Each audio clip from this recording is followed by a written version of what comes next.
tab 4, Reserves and Reserve Funds.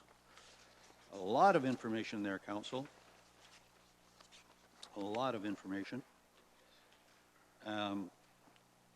Again, it's important that we reflect on what Mr. Ford has told us, and that is not get too overly excited. When a project of multi-millions is committed, it's not spent right away, and it may be spent over a period of years. But what this is a snapshot in time, fundamentally, of what commitments we have made or what commitments are projected to be made. So is there any questions? Councillor Wells. A general question. Am I reading this correctly? Except for the year 2013, am I reading it correctly that every one of these is in a negative position? That's correct. Based on commitments, yes. Not spent, but committed. Yes. And as Mr. Ford indicated yesterday, those numbers and tallies will move as the actual spending takes place. And, yeah. I wonder, Mr. Chair, Mr. Mayor, if this is a very frightening page, and I say frightening maybe not necessarily for us who sit around this table because we have a little bit of knowledge about it. I'll only speak for myself. I have a little bit of knowledge about this, but this is a page, Mr. Chair, if the public were viewing this, they'd think we were in a terrible financial position. Yep. I wonder, Mr. Chair, Mr. Mayor, if we shouldn't somehow or another make this more user-friendly for the public somehow and advise them that while they may have seen this or they may have heard it on the radio or TV today, that, the sky is not falling. Mm-hmm. And I think the only way we can do that is through a press release or a memo from the county manager or something like that, Mr. Mayor, because this is, in spite of what you might say, if I were home, this is bad news. Sure. Exactly. Mr. Ford? I don't disagree, Your Worship, with Councillor Wells' observation. But I think one of the things that will help the presentation of this, we're working on, as I said, we have been for a while, and we're very close to completing the, I think you refer to it as the repositioning of reserves and reserve funds. One of the things that's a byproduct of that is going to be that we have a cash flow projection, not a commitment projection. So this is a commitment projection. The cash flow projection will be considerably different than this.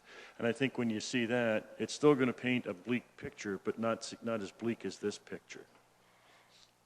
And then when you see that, I think you will appreciate the fact that it's bleak, but not as bleak. What's missing, and I said this yesterday, and I'll just repeat it again, is what's missing is we don't have the legacy fund annual contribution in here. Over the 10-year period, that's going to amount to probably close to $30 million in aggregate. We've taken nothing into consideration with respect to infrastructure funding, and as the Mayor said just at the beginning of the session today or after lunch, that both federal and provincial governments are entrenching some permanent funding in for infrastructure funding. County Manager, you want to say something? And I just wanted to check one thing before I made further comment. What also is here, or isn't here, is that some of the projects that we have in the capital plan that we've talked about being funded from reserves may very well be funded from issuing debt, particularly when we look at things like the development charges reserve fund projects, because we've got to do them now and not collect development charges until later.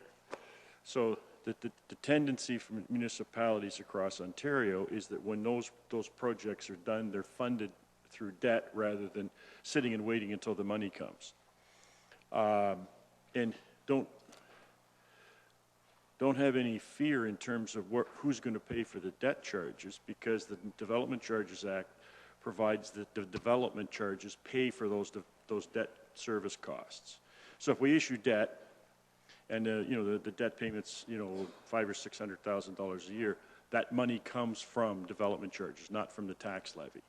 It's paid for out of the tax levy to start with, but it's reimbursed from the development charges. So when you take some of those things into consideration, and the potential the council,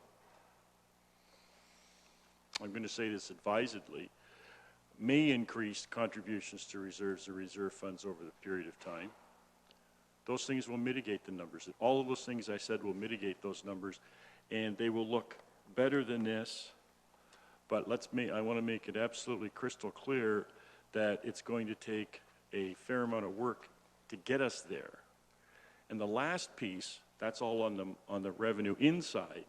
On the revenue outside, as Mr. Robichaud has said, maybe what we have is a 15-year capital plan, not a 10-year capital plan. So we spread that expenditure out, and we're more able to afford to pay for it. So, Your Worship, there's a whole lot of things I said there that I think should be all taken into context that will make this particular page look better. But I agree with Councillor Wells that it is it's a tough analysis. County Manager? Thank you, Your Worship. Through you to Council, just to Councillor Wells' point, I think we might, when we put this up on the website, we might do ourselves a bit of service by just asking Financial Services Department to actually change the schedule on pages 1 and 2, pull out the road reconstruction reserve, pull out the water and wastewater rates DC charges reserves. Those two items themselves, as John has explained, we've got particular challenges there.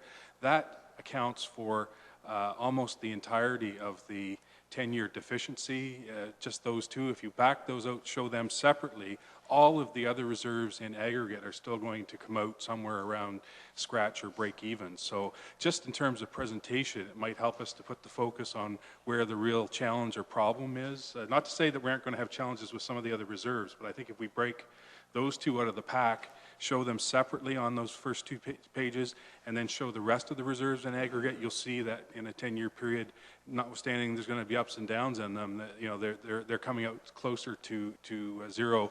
The big challenge that we're seeing here, when we look at a big $150 million negative number here at the end, that's 90 million roads reserve and about 60 million in the water and wastewater rates development charges reserves problem. And as John mentioned, we're probably going to have to look at, from a practical perspective, things like the DC reserves, borrowing the money to do the projects because the cash flow to pay it is down the road, to fund those reserves is down the road.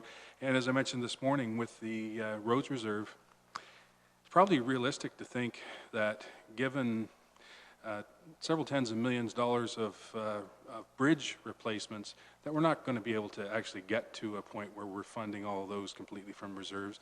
And what is wrong with, recognizing that part of the solution there is probably to borrow over 15, 20 years for some bridges that are going to last probably at least 50 years. So why not pull those two issues out of the rest, and at least we've isolated where our challenges are, and it doesn't cast a pall over the rest of the reserves that are shown there in aggregate.